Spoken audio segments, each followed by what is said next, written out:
how do we build a leadership program or an upskilling program which truly makes an impact on your team or organization?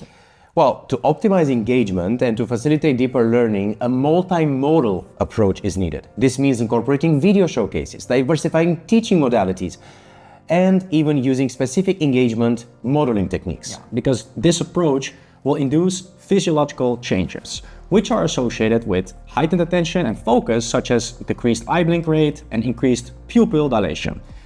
These effects, they contribute to improve long-term retention and post-training implementation of the content. Absolutely. Now, there is also the part where the entire training cannot, I will say it again, cannot solely rely on traditional presentation slides, which I personally call the decaying death of a learning experience. Do you know all those slides with white background and with a lot of bullet points and with all the text in the world? Those are the ones that are killing any sort of learning experience in the corporate environment, and it has to be said. Now, it is paramount to incorporate what we call saliency detection techniques into the learning materials, knowing what must stand out, when and for how long. This guides the participants' attention to the most important information needed for the learning efficiency and at the right time. Now, there's another thing to this, and I will say it, which is that most upskilling programs never give enough breaks or time for breaks, and they are needed for memory formation.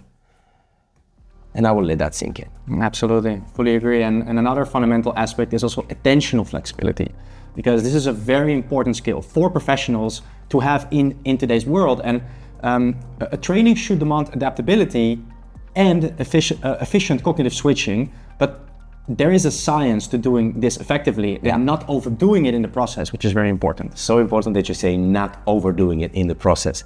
Because then also the participants' free choice or autonomy of choosing the content from the very beginning is paramount.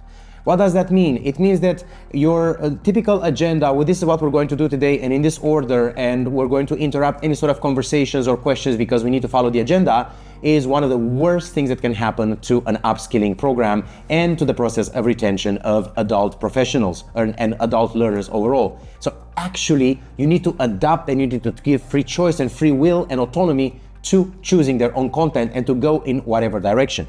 Of course, this requires a massive cognitive agility and flexibility from the expert facilitator or trainer, but this is why we're called expert facilitators or expert trainers. So what you're saying is, right, you want to build content in a way that you can adapt and go organically, right, in the group's direction. Yeah, in whatever direction the group wants. Exactly. Another thing, plus, so when building a learning experience, there are distinct roles of what we call declarative memory, which is responsible for factual knowledge, and we have procedural memory, which is more about skill acquisition. So only by engaging both and in the correct manner, we can ensure that participants, they develop the practical skills to effectively apply the new knowledge in the workplace. And then, of course, there's also the personality, the charisma, the expertise of the specific expert, facilitator, or trainer. Those, however, are for a different video.